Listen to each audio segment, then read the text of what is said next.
তো আপনি সাফা মারওয়াকে সম্মান করা যদি তাকওয়া হয়, তো যেই ভূখণ্ড আরশে আজিমের চেয়েও শ্রেষ্ঠ, যেই ভূখণ্ডের সাথে আমার নবীর শরীর মুবারক লেগে আছে, কুল কায়নাতের উলামায়ে কেরাম একমত, আমার নবীর শরীরের সাথে মাখা মাটিগুলো আরশে আজমের চেয়ে উত্তম, সেই ভূখণ্ডে না গিয়ে আপনি বাংলাদেশে চলে আসলেন।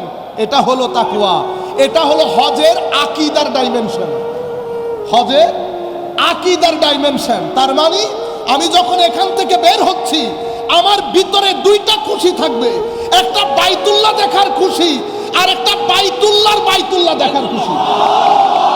আমরা 7 তাওয়াফ করি। তাওয়াফ যখন করবেন, হাজী সাহেবানদের প্রতি বিশেষ অনুরোধ থাকবে, দুইটা কাজ থেকে আমরা নিজেদেরকে রক্ষা করব। একটা বিষয় হচ্ছে কোন ধরনের লাইভ, মোবাইল এই সমস্ত কাজ করে হাজী সাহেবানদের, অন্যান্য হাজীদের হজ নষ্ট করিয়েন না। এটাকে সিম্পল হারাম মনে করবেন।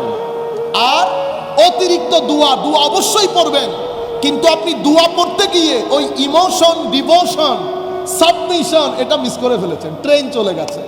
আপনি যখন, আমি হজের মধ্যে, আমার উমরার মধ্যে ছিলাম, তো আমার সাথে আরো লোকজন ছিল, ওরা শুধু আমার মুখের দিকে তাকায় আছে আমি কি করতেছি। তো এখন কতক্ষণ পরে বলতেছি, হুজুর আপনি জোরে পড়েন, আমরা আপনার পিছনে পড়বো। আমি বলতেছি, বাইরে ভাই, আপনাদের তো আপনারা করেন, আমাদের তাও আমাদেরকে করতে দেন, আপনারা করেন, দোয়া পড়েন, যা মন চাই, বইটাই আনছে সবাই।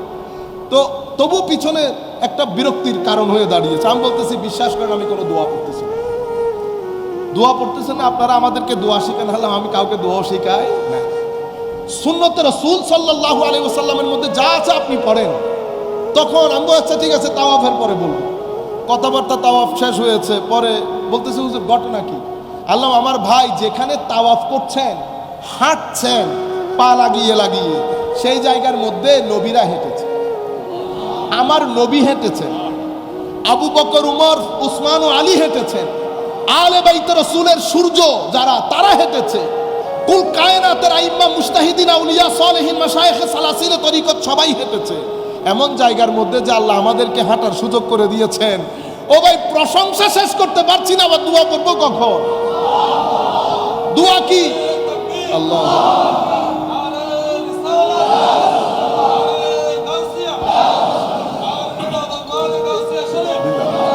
বলতে চাচ্ছিলাম, কোনটা?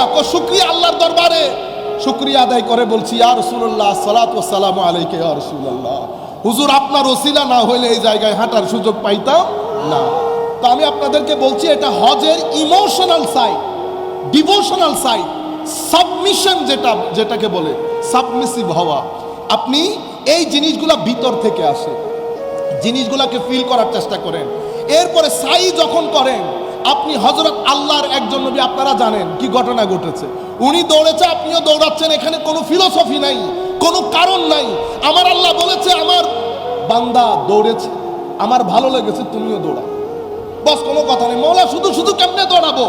কোনো শুধু শুধু নাই, আমার বান্দার পা লেগেছে, যেখানে আমার বান্দার পা লেগেছে সেই জায়গাকে সম্মান করা তোমাদের দায়িত্ব। রয়ে গেল আমার তাকওয়া, আমার তাকওয়ার কোনো অস্তিত্ব নাই যদি আমার বান্দার পা লাগানো জায়গাকে তুমি সম্মান না করো। ওয়া মান ইউআযযিম শাআইরাল্লাহ ফাইন্নাহা মিন তাকওয়াল কুলুব। তো এই তোমার অন্তরের যে তাকওয়া, পরহেজগারি চিন্তা করছো, এটা সম্মানের সাথে জড়িত। তো আপনি সাফা মারওয়াকে সম্মান করা যদি তাকওয়া হয়, তো যেই ভূখণ্ড আরশে আজিমের চেয়েও শ্রেষ্ঠ, যেই ভূখণ্ডের সাথে আমার নবীর শরীর মুবারক লেগে আছে, কুল কায়নাতের উলামায়ে কেরাম একমত, আমার নবীর শরীরের সাথে মাখা মাটিগুলো আরশে আজমের চেয়ে উত্তম, সেই ভূখণ্ডে না গিয়ে আপনি বাংলাদেশে চলে আসলেন। এটা হলো তাকওয়া, এটা হলো হজের আকীদার ডাইমেনশন, হজের আকীদার ডাইমেনশন। তার মানে আমি যখন এখান থেকে বের হচ্ছি, আমার ভিতরে দুইটা খুশি থাকবে, একটা বাইতুল্লাহ দেখার খুশি আর একটা বাইতুল্লাহ দেখার খুশি।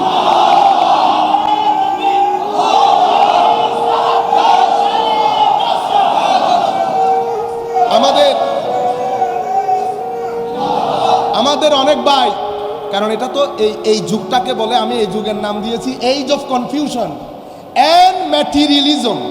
আকীদার ক্ষেত্রে হোক, সেকুলার দুনিয়ার ক্ষেত্রে হোক, ম্যাটার বাদে কিছু বুঝি না।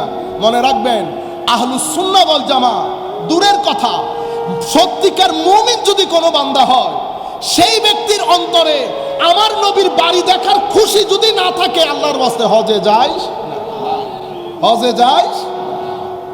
কারণ এই যে আপনি সাফা মারওয়াতে গেছেন, এটা হযরত ইব্রাহিম আলাইহিস ইসলামের স্ত্রী ইসমাইল আলাইহিস ইসলামের আম্মাজানের দৌড়াদৌড়ির জায়গা। আপনি মিনাতে গেলেন, আদম হাওয়া আলাইহিস ইসলামের দেখা হওয়ার জায়গা। আরাফাতে গেলেন, হযরতে মিনার মধ্যে ইব্রাহিম আলাইহিস ইসলাম ইসমাইল আলাইহিস ইসলামকে নিয়ে গেছে। ওই সিনারিটা আপনি চিন্তা কমেমোরেট করছেন। ওই সিনারিটা আপনি যখন মিনাতে গেলেন, আমার মাথার মধ্যে ভাসছে ইব্রাহিম ইসমাইলকে নিয়ে গেছে, জবাই করতে চাচ্ছে, পুরা সিনারির মধ্যে এটা।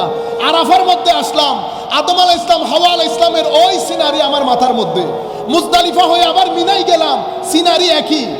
তো এটা হজ কি হলো? আল্লাহর প্রিয় বান্দাদের মধ্যে সাথে সংশ্লিষ্ট যে ঘটনাগুলো ঘটেছে এটাকে কোমেমোরেট করা, কোমেমোরেট করা। এই সকল বান্দা আল্লাহর নবী, জলিলুল কদর নবী ছিলেন, কোনো সন্দেহ নাই। কিন্তু ইনি তো ইমামুল মুরসালিন নবী। ইনি দোয়া করছেন, আল্লাহ বাইতুল্লাহকে তোমার নবী এবং বান্দা ইব্রাহিম হারাম ঘোষণা করেছে, আমি তোমার নবী এবং মাহবুব আমি মদিনাকে হারাম ঘোষণা করছি। তুমি মক্কাতে যে বরকত দিয়েছ, মদিনার বরকত তুমি ডাবল করে দাও। কি করে দাও? ডাবল করে দাও।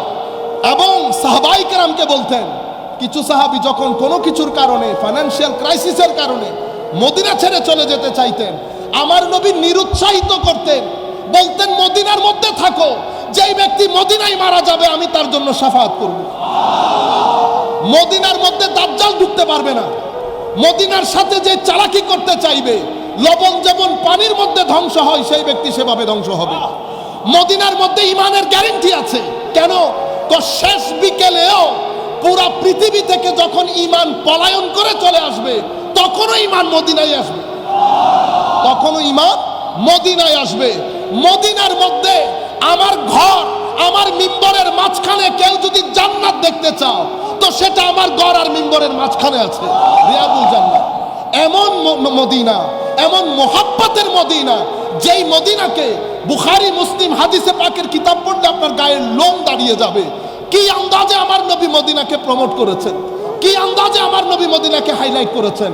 সাহাবায়ে কেরাম মদিনা থেকে বের হয়ে যত দ্রুত সম্ভব আবার মদিনায় ব্যাক করতেন। কেন? আমার নবীর গ্যারান্টি আছে মদিনার মধ্যে।